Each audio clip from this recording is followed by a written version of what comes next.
Tonight, Paramount gets a new bidder, No Acolyte Season 2, Berlanti gets an honor, Marvel 50,000, and Salem's Lot comes to max. All that and more in this edition of Multiverse Tonight. Comic books, sci-fi, fantasy, and more. If you're looking for a roundup of geeky news, you're in the right place. This is Multiverse Tonight.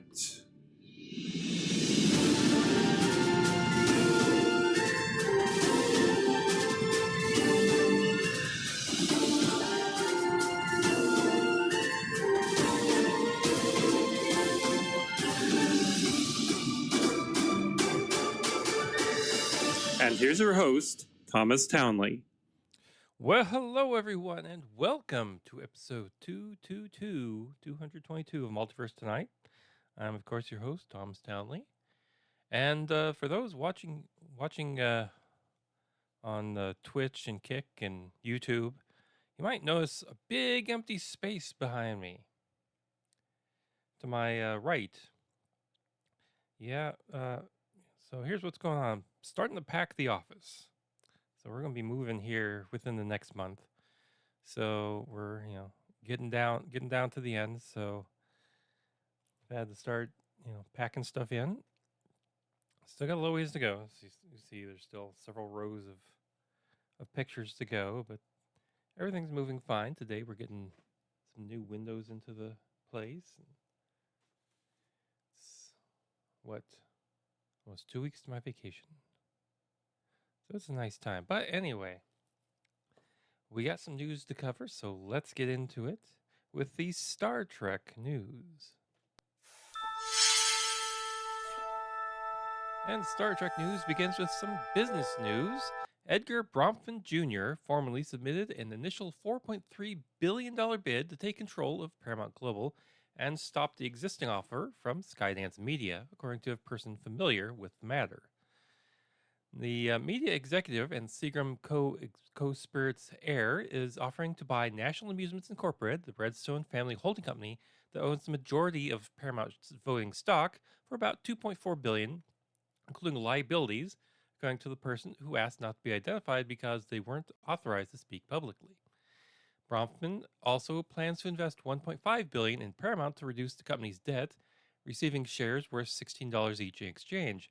Non-Redstone holders of the company's Class A voting stock will have the option of receiving $24.53 a share in cash or 1.53 Class B shares. Within 2 years, Bronfman plans to eliminate Paramount's dual share classes, extending voting privileges to all investors. Bronfman plans to pay a $400 million breakup fee for the Skydance deal. Overall, he's raised $5.5 billion with plans to sweeten his offer later.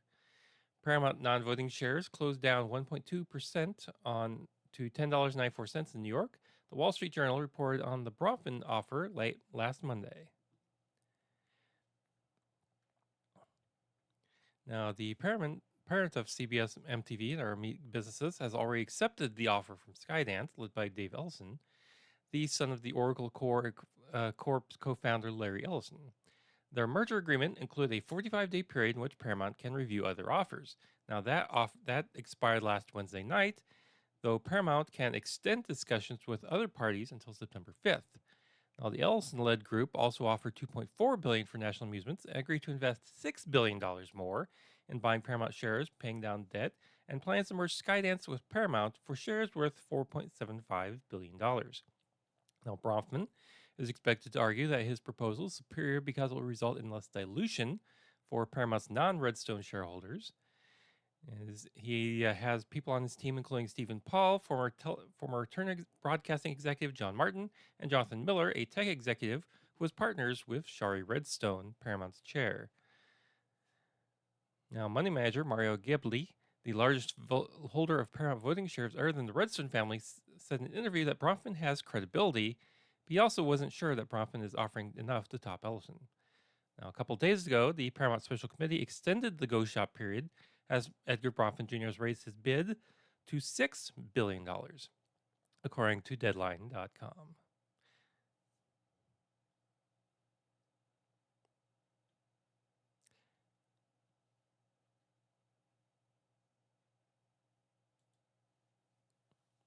Paramount Plus has announced that Sandro Rosta has joined the cast of the original series Star Trek Starfleet Academy as a cadet. The upcoming series will follow the adventures of a new class of Starfleet cadets as they become to age in the most legendary places in the galaxy. Produced by CBS Studios, the highly anticipated new series will begin production later this month. And now let's go on to the Star Wars news. Roger, Roger. Some sad news to begin Star Wars news. The Acolyte will not be returning for a second season. Lucasfilm has decided not to continue with the series following its first season, which depicted the rise of the Sith roughly 100 years before the events of The Phantom Menace.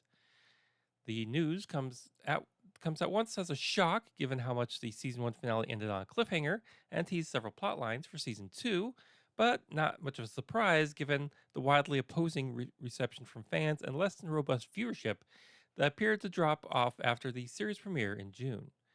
Fans are hoping to talk Disney into another season, but chances are slim.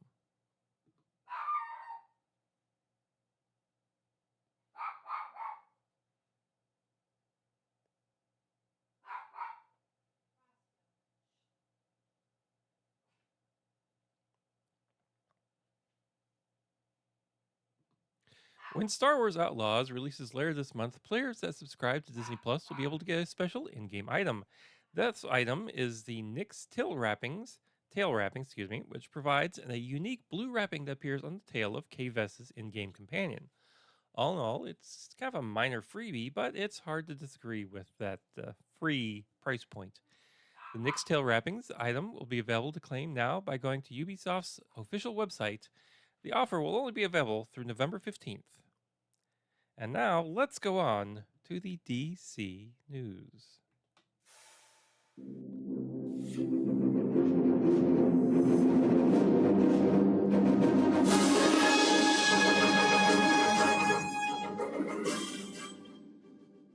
And we begin DC news with DC's November 2024 solicitations. The publisher has officially announced a new Black Lightning miniseries from writer Brandon Thomas and artist Fiko Osayo. Spanning 5 issues, the Black Lightning title will be spinning out the events of the recent Absolute Power crossover event, as well as Jefferson's role in Mark Waid and Dan Mora's Justice League Unlimited series.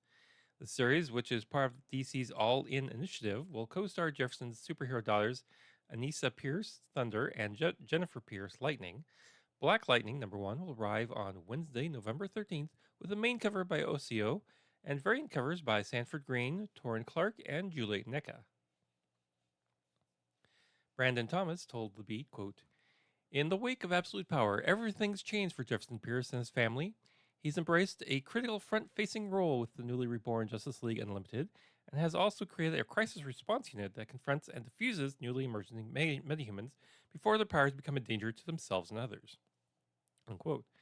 In Black Lightning is back, and this time it's a family affair. Jefferson Pierce leads the Justice League's new metahuman outreach initiative, helping those with powers before they can cause harm to themselves or others, but everything changes when it's his own daughter who comes to him for help. With Thunder's dangerous new powers and the new Masters of Disaster jeopardizing the coexistence between humans and metas, Black Lightning is on the front lines of a culture war brewing in the suburbs of Metropolis. Also announced, DC announced that Batgirl, a new ongoing solo series centered around Cassandra Cain, will be coming out. Batgirl will be written by Tate Brombell and with art by Takashi Miyazawa. The solo adventure, which is Cassandra's first in 2 decades, will be dealing with her unique relationship with her birth mother, Lady Shiva. The first issue will be available wherever comics are sold on Wednesday, November 6th, with a main cover by David Teleski, with variant covers by Jeff Deckel, Stanley Art Germ Lau, with cardstock and foil versions, and Skylar Partridge. Brombol said in a statement, quote, "Cassandra Cain has long been my favorite Bat family character, so I am seriously honored to be taking her on her story in the year of her 25th anniversary, no less. Get ready for family drama, long-buried secrets coming to light, and lots of martial arts ass-kicking, the only way Cass can do. Batgirl is back in her own title, and the world won't know what hit it."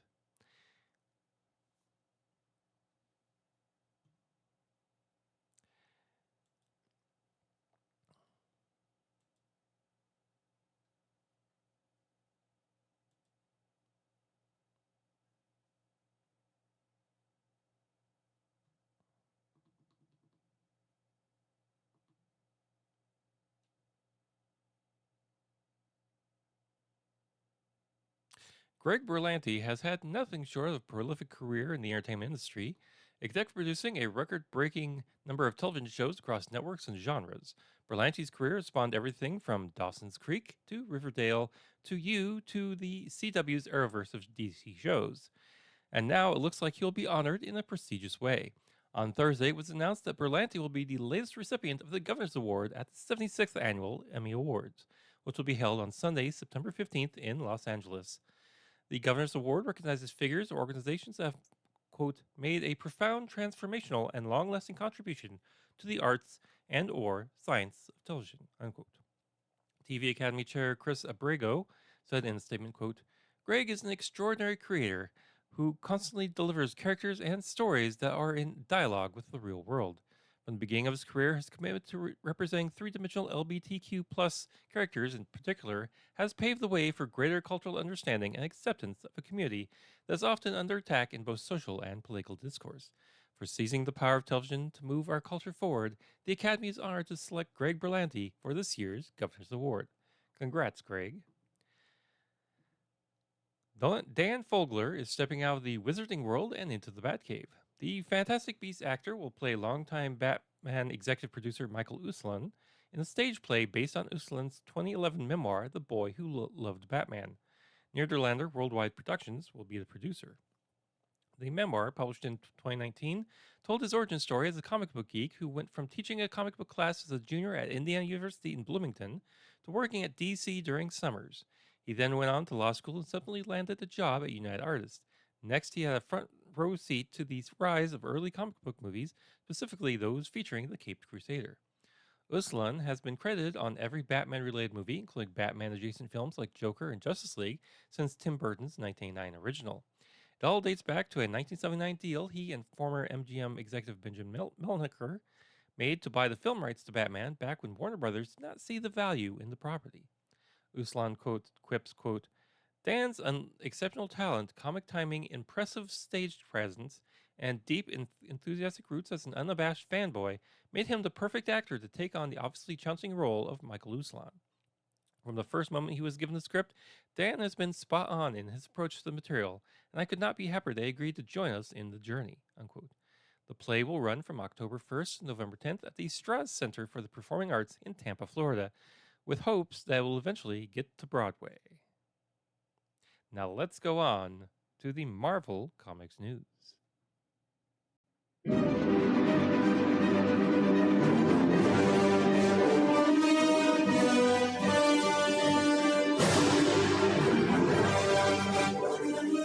And we begin Marvel Comics news with James Spader, who's making a return to the Marvel Cinematic Universe as Ultron in Vision Quest, the upcoming Disney Plus series that doesn't have an official title just yet, although it's been referred to as Vision Quest to call back to the popular Vision storyline in the comics.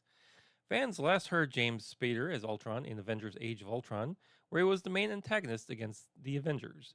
Ultron was ultimately killed by Vision at the end of the movie, but any comic book fan knows that there's always a way around death, and Spader and Ultron appear to be on the rebound. According to the Hollywood Reporter, James Spader will reprise his voice role as Ultron in Marvel's Vision streaming series for Disney+. Star Trek Picard's showrunner Terry Matalas is helming what's being loosely referred to as Vision Quest, and follows up the events of WandaVision with Vision's white robotic body going in search of an identity. Paul Bettany plays the android Avenger, who was brought back to life after his death at the hands of Thanos in Avengers Infinity War. Marvel Comics is going big for the publication of its 50,000th comic book. The first comic tied to Marvel actually goes back to 1939 with the release of Marvel Comics #1 from pulp magazine publisher Martin Goodman's Timely Comics, which is the predecessor to today's Marvel Comics. Since then, fans have been amazed by the adventures of Spider-Man, Fantastic Four, X-Men, Avengers, and many more. We're coming upon the 5th anniversary of the comics release, and Marvel has assembled an all-star cast of creators to tell stories set in the far future of the year 50,000. Comic Book has the exclusive preview of Marvel A 5th Anniversary Special #1, which features sneak peeks at 6 stories, including an opening featuring Deadpool and Wolverine by Ryan North, Joshua Cassara, and Dean White, The Herald of Tomorrow by Ms. Marvel actress and writer Iman Vellani, Sabir Prazido, and Stephen Byrne, an Excalibur story Is the Lighthouse haunted, or are we at the nexus of an infinity multiverse by Alan Davis and Rochelle Rosenberg? Rush Hour, Spider-Man story by Christopher Priest, Carl Pilgrim, Jason Paz, and Mauro Hollowell. The Moon Warrior by Yukio Kaku and Ken Kaneda, and The Contest of Champions by Steve Skrosh and Brian Valenza. The special one-shot is layered by VC's Joe Kamanga with a cover by Kari Andrews. The exclusive preview opens in the future where an unaged Wolverine is joined by the floating head of Deadpool as they tour an alien museum. The tour is centered on holographic reconstructions of artifacts such as Ms. Marvel's scarf, Captain America's shield, Thor's hammer, the Infinity Gauntlet, and much more, which sends readers into their own individual stories. What is Marvel's 85th anniversary special about?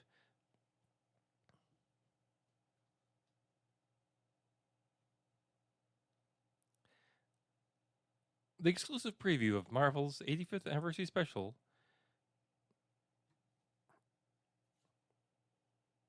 The issue goes on sale Wednesday, August 28th. And now, for some other news, that's Marvel related ish, let's say. It happened at a Marvel event. What can we say? Now, this is a bit of sad news. Disney has been fined $36,000 after a Cal OSHA ruling related to the death of Juan Carlos Osorio on the set of Marvel Comics, Marvel Studios' Wonder Man back in February. Osorio, 41, was a rigger working at Radford Studios in Studio City and died on February 6th while collecting and removing lighting cable equipment high on Stage 3. Per a Cal OSHA report, quote, as the crew walked among the catwalks, the employee, Osorio, stood on the weakened section of a catwalk. Suddenly and without warning, the ledger supporting the floorboard broke apart and collapsed as the employee was standing on this section of catwalk. The employee fell 41 feet and forcefully impacted the ground below. He died at the scene. The series was not shooting at the time. And with that note, let's go on to the geek news.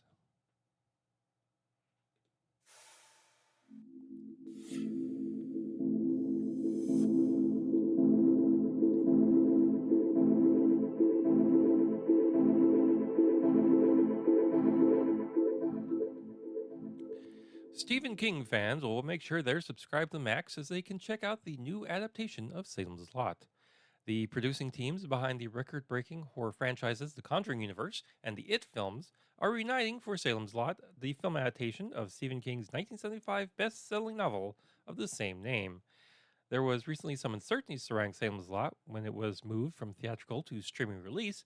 However, the feature film starring Louis Pullman is still on the schedule and will arrive just in time for the Halloween season. Salem's Lot will make its streaming debut on Max in October, though a firm premiere date has not been officially announced. New images with the announcement feature the Salem's Lot cast of Louis Pullman, Alfred Woodard, Mackenzie Lay, Bill Camp, Spencer Treat Clark, Pilu Asbeck, and Jonathan Benjamin Hickey.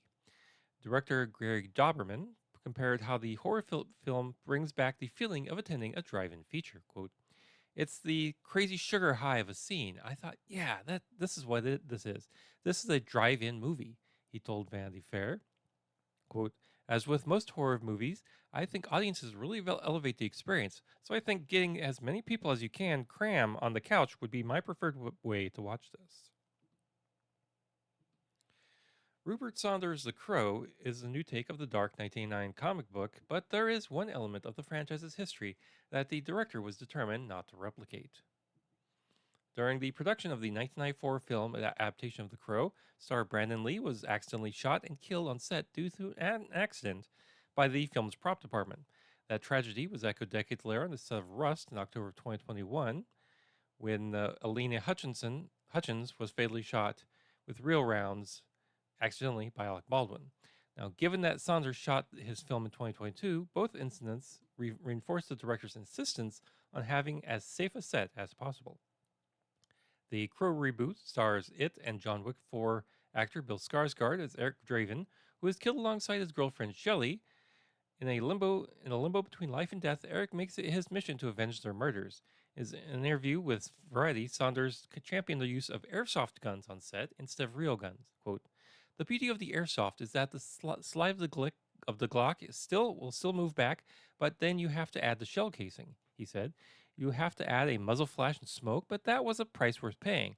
It took a fair bit of money out of the very limited visual effects budget, but I think it was worth it. The visual effects on this movie were very much in camera. We were mainly a location shot with extension, so you have to balance where you spend the money when you don't have a massive budget to do visual effects. But to me, that was a very worthwhile spend for everyone's safety and comfort going on this project. Unquote. The Librarians, the next chapter, is getting a new chapter. The CW planned sequel to The Librarians had previously been shelved earlier this month, but Entertainment Weekly has confirmed that The Librarians, the next chapter, the follow-up to the series on TNT, will now be making its move to TNT. Callum McGowan will star as Vicarum Chamberlain. Olivia Morris will star as Lysa Pascal. Jessica Green as Charlie Cornwall. And Bluey Robinson as Connor Green in The Librarians, the next chapter. The move brings the show full circle, as The Librarians was originally a spin-off of the 3 Librarian movies starring Noah Wyle, which originally aired on TNT. So it's all coming back. I like The Librarians. That's a good series. If you ever need to go check it out. It's great. Amazon MGM Studios has tapped veteran television producers Kalinda Vasquez and Robbie Thompson to serve as writers, co-showrunners, and executive producers on the Poltergeist TV series based on the 1982 horror film. The project was first announced to be in the works last October, with Steven Spielberg, who co-wrote the Tobe Hooper directed original producing, by his Amblin TV, with exec producers Daryl Frank and Justin Flavey, according to Variety.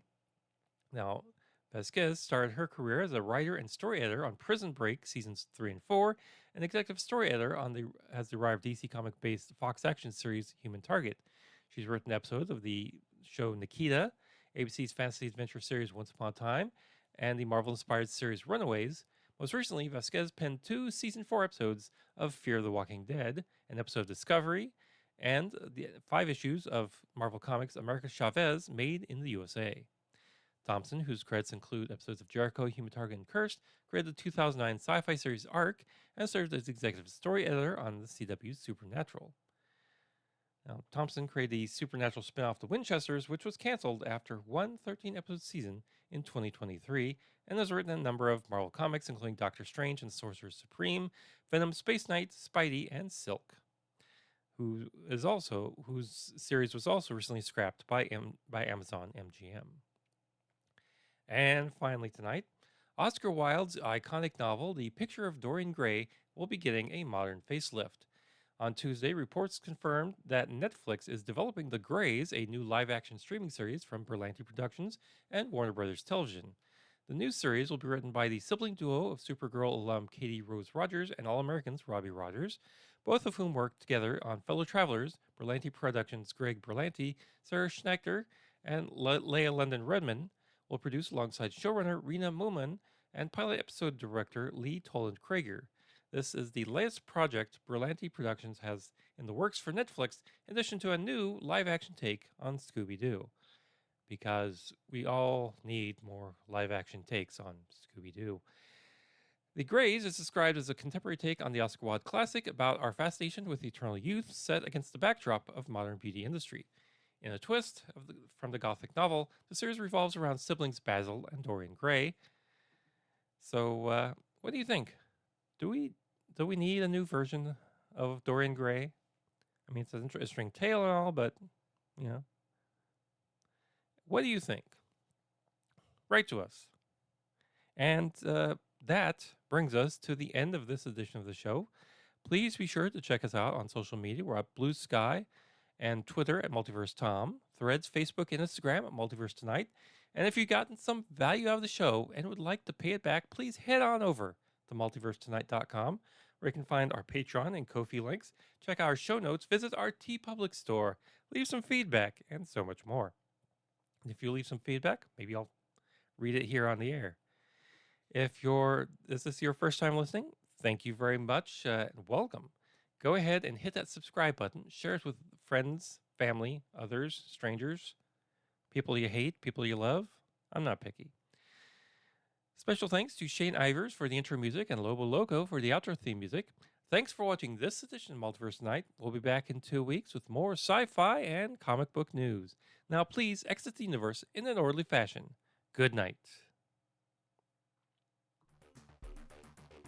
Multiverse Tonight is a production of Half-Baked Genre Productions, copyright 2024, all rights reserved. This podcast is part of the Pop Goes the Culture podcast network. Check us out at Pop Goes the Culture online.